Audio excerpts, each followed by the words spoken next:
ശബരിമല സ്വർണ്ണക്കൊള്ളയുമായി ബന്ധപ്പെട്ട ഒരു വാർത്തയിലേക്കാണ് ഇനി നമ്മൾ പോകുന്നത്. ശബരിമല സ്വർണ്ണക്കൊള്ള കേസിൽ പ്രത്യേക അന്വേഷണ സംഘം ആവശ്യപ്പെടുന്ന വിവരങ്ങൾ കൈമാറണം എന്ന് മൊബൈൽ കമ്പനികളോട് ഹൈക്കോടതിയുടെ നിർദ്ദേശം.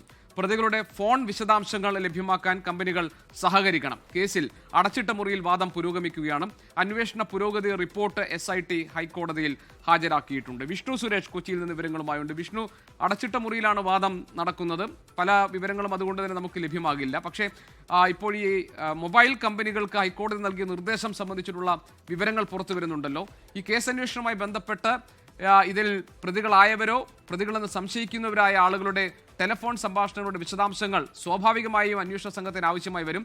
ആ കാര്യങ്ങൾ പങ്കുവെക്കുന്നതിന് ഒന്നും തടസ്സമാകരുത് എന്ന നിർദ്ദേശമാണ് ഹൈക്കോടതി നൽകിയത്.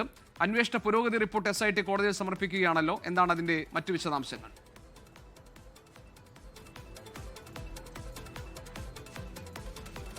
ശബരിമല സ്വർണ്ണക്കൊള്ളയുമായി ബന്ധപ്പെട്ട് അന്വേഷണ പുരോഗതി റിപ്പോർട്ട് SP ശശിധരൻ ദേവസ്വം ബെഞ്ചിന് മുമ്പാകെ ഹാജരാക്കി അവിടെ സമർപ്പിച്ചിട്ടുണ്ട്. ഇന്ന് ഏറ്റവും ആദ്യത്തെ ഐറ്റമായാണ് കേസ് പരിഗണിച്ചത്.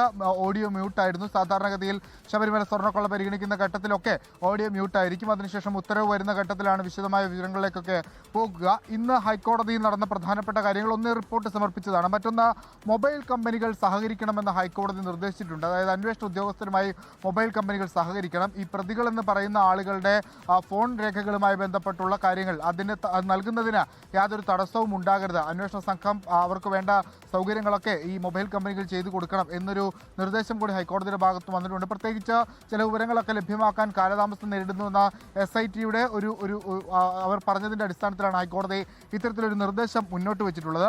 ഒപ്പം കൊടിമര പുനഃപ്രതിഷ്ഠയുമായി ബന്ധപ്പെട്ട് അതിൻ്റെ നിർമ്മാണവുമായി ബന്ധപ്പെട്ട് DYSP തലത്തിൽ അന്വേഷണം ആരംഭിച്ച കാര്യവും ഹൈക്കോടതിയിൽ വിജിലൻസ് അറിയിച്ചിട്ടുണ്ട്. നേരത്തെ ഹൈക്കോടതിയാണ് വിജിലൻസ് ഡയറക്ടറോട് ഒരു പ്രത്യേക അന്വേഷണ സംഘം രൂപീകരിച്ചതിൻ്റെ അന്വേഷണം മുന്നോട്ട് കൊണ്ടുപോകാൻ പറഞ്ഞത്. അതിലിപ്പോൾ അന്വേഷണം ആരംഭിച്ചിട്ടുണ്ട് എന്ന മറുപടിയാണ് വിജിലൻസ് നൽകിയിട്ടുള്ളത്. കേസ് പരിഗണിക്കുന്നത് അവസാനിച്ചിട്ടുണ്ട്.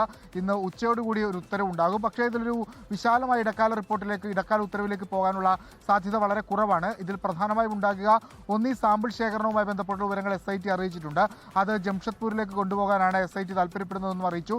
അതുമായി ബന്ധപ്പെട്ട വിവരങ്ങൾ ഈ റിപ്പോർട്ടിലുണ്ടാകും. ഒപ്പം ഈ മൊബൈൽ കമ്പനിയുടെ കാര്യങ്ങൾ അടങ്ങിയ വിവരങ്ങളും ഈ ഇടക്കാല ഉത്തരവിലുണ്ടാകും. അതിനപ്പുറത്തേക്ക് വിശദമായൊരു ഉത്തരവിലേക്ക് ഇന്ന് ദേവസ്വം ബെഞ്ച് പോകാനുള്ള സാധ്യതയില്ല. കാരണം 12-ാം തീയതിയാണ് ഇതിനു മുമ്പ് ഈ കേസ് പരിഗണിച്ചത്. അപ്പോൾ ഇത്രയും ദിവസം, ഒരാഴ്ച മാത്രം സമയമാവുകയാണ്.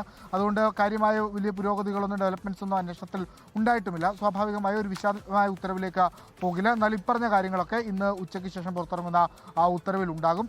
SP S ശശിധരൻ അടക്കമുള്ള ആളുകൾ നേരിട്ട് ഹൈക്കോടതിയിൽ ഹാജരായിരുന്നു. ശരി വിഷ്ണു സുരേഷാണ് വിവരങ്ങൾ നൽകിയത് കൊച്ചിയിൽ നിന്നാണ്. ലോകത്തെവിടെയായാലും ഏത് സമയത്തും 24 വാർത്തകളും ഓഗ്മെന്റഡ് റിയാലിറ്റി പാക്കേജുകളും എക്സ്പ്ലെയിനറുകളും വിശദമായി കാണാൻ ഞങ്ങളുടെ YouTube ചാനൽ നിങ്ങൾക്ക് സബ്സ്ക്രൈബ് ചെയ്യാം.